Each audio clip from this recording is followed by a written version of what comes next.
Assalamualaikum warahmatullahi wabarakatuh.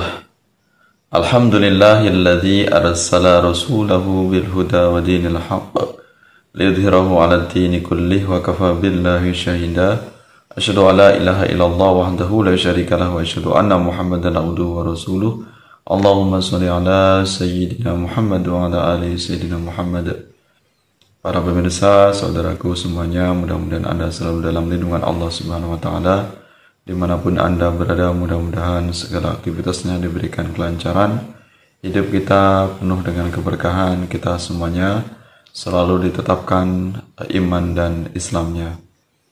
Pada kesempatan ini kita akan membahas tentang salah satu tokoh yang sangat berperan penting munculnya agama Nasrani, atau tokoh yang sangat penting dalam ajaran Kristen. Ya, inilah tokoh yang disebut dengan Paulus, atau nama lainnya adalah Saulus. Ya, Saulus ini adalah nama dalam bahasa Ibrani, sedangkan dalam bahasa Romawi ini adalah Paulus namanya. Ini dianggap dalam ajaran Kristen ini sebagai seorang rasul, ya, seorang nabi atau rasul, ya, yang bernama Paulus. Walaupun tokoh Paulus ini sangat kontroversial, artinya tidak semuanya kalangan, ini terutama kaum muslim ini mempertanyakan benarkah bahwasanya Paulus ini adalah seorang rasul atau utusan Tuhan. Bahkan Paulus ini dikenal sebagai tokoh yang mendirikan agama Kristen. Ya, jadi bapak agama Kristen ini bisa dianggap tokohnya adalah Paulus. Nah, Paulus ini memiliki rekam jejak yang sangat buruk, ya, memiliki track record yang sangat buruk, sehingga memiliki sikap atau perangai yang ini sangat berentangan dengan Yesus. Ya, jadi ajaran Yesus yang ini adalah ajaran yang lurus, ajaran mengajak kepada penyembahan kepada satu Tuhan, yaitu Tuhan Allah Subhanahu wa taala. Kemudian ajaran Yesus ini disimpangkan atau dipalsukan oleh tokoh yang bernama Paulus itu tadi. Jadi Paulus ini bisa dianggap sebagai tokoh yang menyimpangkan ajaran-ajaran lurus, ajaran-ajaran yang dibawa oleh Yesus. Nah, ini ada banyak fakta, banyak bukti sejarah bahwasanya kaum Nasrani ini atau saudara kita umat Kristiani atau kaum Kristen ini disesatkan oleh Paulus. Dan diyakini bahwasanya dalam Bible ini banyak sekali penyimpangan-penyimpangan yang ini dilakukan oleh Paulus, sehingga ajaran Paulus ini masuk dalam kitab Bible. Nah, ini yang perlu kita ungkap sehingga kita bisa memahami bahwasanya ajaran Paulus ini sangat bertentangan dengan ajaran Yesus. Nah, ini ada banyak data yang bisa kita temukan ini di dalam kitab Bible, baik itu dalam kitab Lukas, Matius, Markus, dan Yohanes, yang ini isinya bisa nampak sangat kontradiktif, ya. Mana itu adalah ayat yang bersumber atau berasal dari Yesus, maupun ayat yang ini bersumber dari ajaran Paulus. Nah, jadi Paulus ini bisa dikatakan sebagai rasul palsu. Ya, artinya bahwasanya ada banyak bukti penyimpangan-penyimpangan yang dilakukan oleh Paulus yang ini telah menyimpangkan ajaran Yesus yang sebenarnya. Nah, ini diantara beberapa bukti penyimpangan ajaran Paulus yang sangat kontradiksi dengan ajaran Yesus. Nah, misalnya dalam kitab Roma pasal 9 ayat 3, aku mau terkutuk dan terpisah dari Yesus Kristus demi saudara-saudaraku dan kaum sebangsaku. Nah, ini yang dikatakan oleh Paulus ya, sebagai orang yang terkutuk. Kemudian apa yang dikatakan oleh Yesus? Jika seorang tidak membenci bapaknya, ibunya, istrinya, anaknya, saudaranya, bahkan nyawanya sendiri, ia tidak dapat menjadi muridku. Nah, ini dalam Lukas pasal 14 ayat 26. Ya, jadi Paulus ini bisa dikatakan sebagai tokoh yang terkutuk.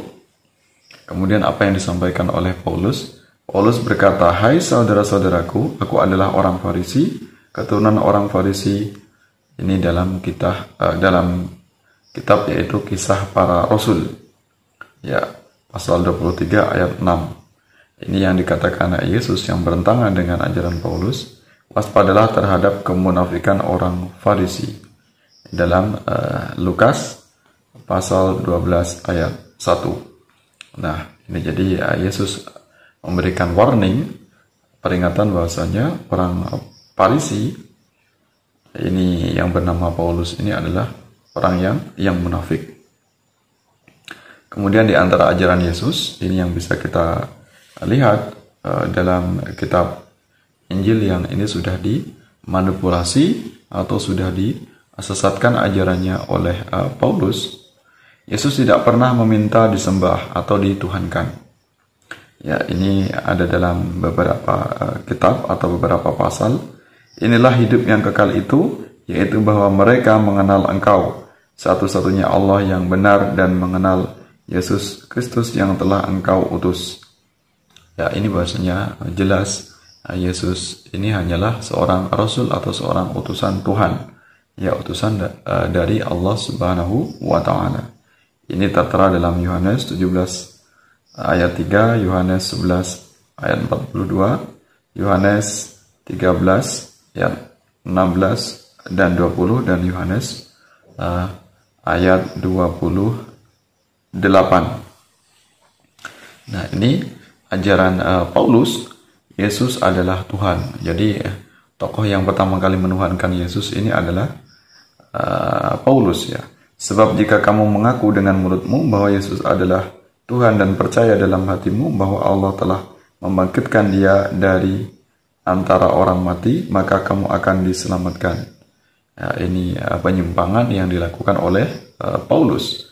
Ini tertera dalam kitab Roma ayat 9, kemudian Korintus ayat 6. Ya, ini tentang penyimpangan ajaran Paulus yang sangat bertentangan dengan ajaran Yesus. Dan ada beberapa lagi bukti penyimpangan tentang Paulus yang ini bertentangan dengan ajaran Yesus. Di antaranya ajaran Yesus yang lurus, yang ini sama sebagaimana ajaran Islam yang tidak bertentangan, yaitu wajib taat Taurat. Jadi yang ajaran Yesus ini agar umatnya ini patuh kepada hukum Taurat. Ya, kita tahu hukum Taurat ini kebanyakan belum dimanipulasi, tidak sebagaimana tertera dalam Bible. Wajib taat Taurat ini ada dalam kitab Matius ayat 17 sampai 19. Kemudian kewajiban bersunat ini dalam kitab Lukas ya, ayat 21, Kejadian pasal 17 ayat 14. Kemudian larangan minum alkohol. Ya, larangan minum alkohol ada dalam kitab Lukas ayat 15. Kemudian makanan haram. Ini ada makanan haram bagi umat Yesus. Ini tertera dalam kitab Imamat ayat 7 dan Ulangan ayat 8. Kemudian larangan sebut Yesus sebagai Tuhan. Jadi Yesus sendiri ini tidak bisa dikatakan sebagai Tuhan. Ini ada dalam kitab Matius ayat 21 sampai 23. Kemudian wajib menyembah Allah. Ya, Allah sang pencipta alam. Ini ada dalam kitab Lukas ayat 12 dan Matius ayat 23. Kemudian dosa ditanggung sendiri. Bahwasanya tidak ada yang namanya dosa waris atau dosa keturunan yang diturunkan dari orang tua ya. Jadi ini sama dalam ajaran Islam juga tidak mengenal yang namanya dosa waris ya. dosa ditanggung sendiri. Siapa yang melakukan perbuatan dosa, maka dia yang akan menanggung perbuatannya itu. Ini tertera dalam kitab Ulangan ayat 16 dan Matius ayat 27. Kemudian Tuhan yang Maha Esa dan Allah itu sama. Jadi Allah, Tuhan yang Maha Esa, Tuhan pencipta alam semesta adalah Allah Subhanahu wa Ta'ala. Ini dalam kitab Markus ayat 29 dan Matius ayat 10. Nah, ini sedangkan bertentangan jauh ajaran Paulus, yakni menolak Taurat. Ya, ini ada dalam kitab Roma ayat 14-15 dan Galatia ayat 16. Jadi Paulus ini sangat anti dengan ajaran Taurat. Kemudian menolak sunat. Ini tertera dalam kitab Galatia ya, ayat 2 dan 6. Kemudian perintah minum alkohol. Jadi Paulus ini memerintahkan kepada pengikutnya untuk meminum alkohol. Ini ada dalam kitab Timotius ayat 23 dan Amsal ayat 6-7. Kemudian tiada makanan haram, jadi semuanya halal. Jadi halal haram hantam. Ini ajaran Paulus. Ini ada dalam kitab Korintus ayat 12 dan Timotius ayat 4-5. Kemudian sebut Yesus Tuhan. Ya, Tuhan yang ada di surga. Ini jadi ajaran Paulus lah yang kemudian mengubah yang semula Yesus sebagai Tuhan kemudian diubah menjadi Tuhan. Ini sangat jauh berbeda. Jadi orang yang pertama kali menuhankan Yesus adalah Paulus. Ya.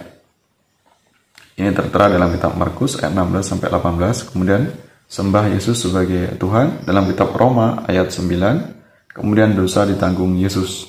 Jadi sistem atau konsep penembusan dosa ini digaungkan oleh Paulus. Ya, jadi ini fitnah bagi Yesus, karena Yesus tidak pernah mengatakan bahwasanya seluruh dosa manusia ini akan ditanggung oleh Yesus sebagai penebus dosa. Ini tidak pernah diajarkan oleh Yesus.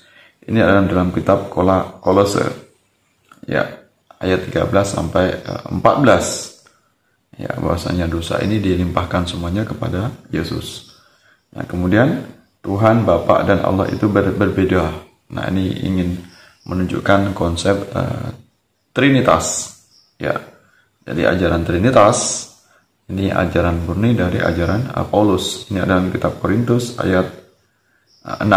Sedangkan Yesus sendiri tidak pernah mengajarkan tentang konsep Trinitas, bahwasanya dia adalah utusan dan dia harus taat patuh kepada Tuhan mencipta alam semesta sebagai Tuhan yang telah mengutus Yesus.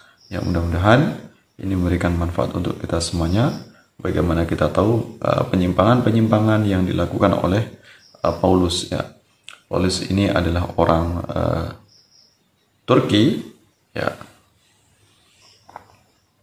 atau nama lainnya daerahnya yaitu dari Tarsus. Ya, kemudian wafatnya ini di Roma, yaitu Italia.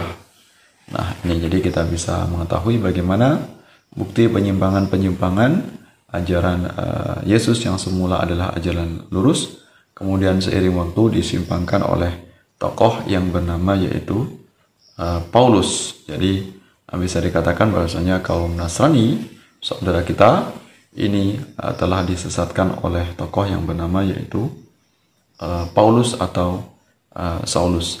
Jadi apa yang kita sampaikan, apa yang kita kaji ini bukan karena semata-mata kebencian, tapi dalam rangka mengingatkan saudara kita, mudah-mudahan mereka semuanya mendapatkan hidayah, mendapatkan ampunan dari Allah Subhanahu wa Ta'ala, bisa merasakan nikmatnya, indahnya iman dan Islam.